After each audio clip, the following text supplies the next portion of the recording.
Hi viewers, welcome to our channel Teacher Director. In this video we are going to discuss about the next process of solving pair of linear equations in two variables. రెండు చరరాశులలో రేఖీయ సమీకరణాల జత అనే third చాప్టర్లో ఇచ్చినటువంటి సమీకరణాలని ఎలా సాధించాలి అనేటువంటి అంశం మీద మనం డిస్కస్ చేసుకుంటూ వచ్చాం. మనం చేసినటువంటి ఫస్ట్ మెథడ్ ఏంటంటే సబ్స్టిట్యూషన్ మెథడ్. ఓకేనా, మనం చేసినటువంటి first method substitution method. Now we are going to discuss about the second method. మనం చేసినటువంటి మొట్టమొదటి పద్ధతి ప్రతిక్షేపణ పద్ధతి ఉపయోగించి పద్ధతిని ఉపయోగించి రెండు సమీకరణాలను ఎలా సాధించాలో నేర్చుకున్నాం. ఈ వీడియోలో మనం ఎలిమినేషన్ మెథడ్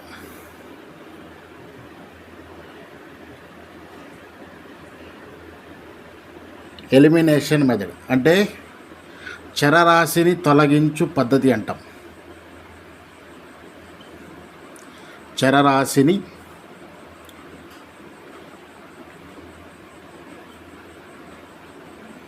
తొలగించు పద్ధతి. ఓకేనా, ఈ వీడియోలో మనం చరరాశిని తొలగించే పద్ధతిని ఉపయోగించి ఏ విధంగా సాల్వ్ చేస్తారో చూద్దాం. నౌ ఇన్ దిస్ ఈ వీడియోలో మనం ఏం చేద్దామంటే చరరాశిని తొలగించేటువంటి పద్ధతిని బేస్ చేసుకొని ఏ విధంగా చేయాలి by using elimination method, how to find out the values of x and y. Substitution మెథడ్లో మనం ఏం చేసామంటే ఫస్ట్ ప్రతిక్షేపణ పద్ధతిలో ఇచ్చిన రెండు ఈక్వేషన్స్లో ఎక్స్ వాల్యూని కానీ వై వాల్యూని కానీ తీసుకొని దీని నుంచి ఎక్స్ వాల్యూని కనుక్కొని ఆ ఎక్స్ వాల్యూని దీంట్లో సబ్స్టిట్యూట్ చేసాం. ఓకేనా, లేదా దీని నుంచి ఎక్స్ వాల్యూని కనుక్కొని దీంట్లో సబ్స్టిట్యూట్ చేసాం. ఏది ఈక్వల్గా ఉండి ఏది అందుబాటులో ఉంటే మనకు అది ఎక్స్ వాల్యూ కానీ వై వాల్యూ కానీ తీసుకుంటే ఒక ఈక్వేషన్లో సబ్స్టిట్యూట్ చేసినప్పుడు మనకి ఆన్సర్ వచ్చేది. ఇక్కడ ఎలిమినేషన్ మెథడ్. ఈ ఎలిమినేషన్ మెథడ్లో మనం ఏం చేస్తామంటే ఇచ్చిన రెండు ఈక్వేషన్స్లో ఎక్స్ కోఎఫిషియంట్ అంటుంది. ఎక్స్ కోఎఫిషియంట్, ఇది వై కోఎఫిషియంట్, ఇది వై కోఎఫిషియంట్, ఇది x coefficient. This is called as constants. X కోఎఫిషియంట్స్ని కానీ వై కోఎఫిషియంట్స్ని కానీ ఈక్వల్ చేస్తాం. ఈక్వల్ అంటే ఏం లేదు, ఇది 4x కదా, ఇది 2x. ఓకేనా, మనం ప్రాబ్లంలోకి వెళ్తే మీకు అర్థమవుతుంది. This is called as elimination method. By using elimination method we have to solve the given equations. Okay, how to solve the given equation by using elimination method. Solution, this is first equation and this is second equation. ఓకేనా, ఈ రెండింటిని మనం ఏం చెప్పాలంటే use elimination method. చరరాశిని తొలగించే పద్ధతిలో ఈ సమీకరణాలను సాధించండి అన్నారు. ఇక్కడ మనం ఏం చేస్తామంటే ఇక్కడ 2x ఉంది, ఇది 4x ఉంది. ఓకేనా, ఇప్పుడు ఎక్స్ కోఎఫిషియంట్ని మనం ఈక్వల్ చేద్దాం. X coefficient for example equation 1ని 2తో మల్టిప్లై చేసామనుకోండి. ఈక్వేషన్ 1ని 2తో మల్టిప్లై చేస్తే ఎలా రాస్తామో చూడండి. 2 ఇంటూ ఈక్వేషన్ 1 ఇలా రాయాలి. 2 ఇంటూ ఈక్వేషన్ 1. ఈక్వేషన్ 1ని మనం 2తో మల్టిప్లై చేస్తే 2 2s are 4x plus 2 3s are 6y equal to 2 8s are 16. Okay, now equation 2 తీసుకుందాం. ఈక్వేషన్ 2 ఏంటిది? 4x plus 6y equal to 7. ఇప్పుడు మనం చూస్తే యాక్చువల్గా ఎలిమినేషన్ మెథడ్లో ఎక్స్ కోఎఫిషియంట్ని కానీ వై కోఎఫిషియంట్స్ని కానీ ఈక్వల్ చేయాలి. ఏదో ఒకదాన్ని మాత్రమే ఈక్వల్ చేయాలి. కానీ ఇక్కడ మనకేమైందంటే unexpectedly both x coefficient and y coefficient ఆ రెండు ఈక్వల్ అయిపోయినాయి. ఇప్పుడు ఈ రెండింటిని ఒక దాంట్లో నుంచి ఒక సమీకరణాన్ని తీసేస్తే మైనస్ వేసినప్పుడు గుర్తులు మారుతాయి. ఇది ప్లస్ మైనస్ అవుతుంది, ప్లస్ మైనస్ అవుతుంది, ప్లస్ మైనస్ అవుతుంది. Plus 4x minus 4x cancel, plus 6y minus 6y cancel.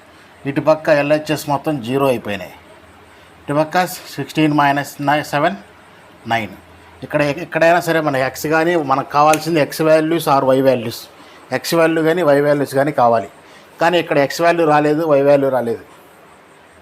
Okay, అన్నీ క్యాన్సిల్ అయిపోయినాయి మనకి. అంటే ఈ రెండు ఈక్వేషన్స్కి సొల్యూషన్ లేదు అని అర్థం. ఎందుకు లేదు సార్ అంటారేమో.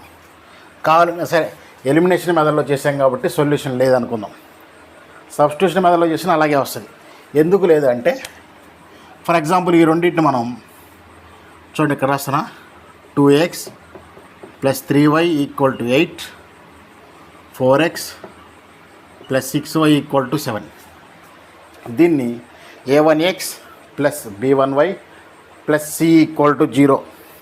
సెకండ్ ఈక్వేషన్ని a2x + b2y + c2 = 0. ఓకే, ఈ ఫస్ట్ ఈక్వేషన్ని ఈ 2x + 3y + 8 ఈ =8ని అటు తీసుకెళ్తే -8 అవుతుంది. ఓకేనా, +8 అటు వెళ్తే -8 అవుతుంది. -8 = 0. ఈ +7 ఇటు వస్తే -7 అవుతుంది =0. ఈ ఫస్ట్ ఈక్వేషన్ని a1x + b1y + c1 = 0. సెకండ్ ఈక్వేషన్ని a2x + b2y + c2 = 0తో కంపేర్ చేసినప్పుడు ఫస్ట్ a1/a2, b1/b2, c1/c2ని క్యాలిక్యులేట్ చేద్దాం. ఇక్కడ నుంచి a1 అంటే 2, ఇక్కడ నుంచి a2 అంటే 4. a1/a2 ఇది a1/a2 వచ్చి = 2 1s 2 2s అంటే 1/2. ఓకేనా, నెక్స్ట్ b1/b2 క్యాలిక్యులేట్ చేయండి.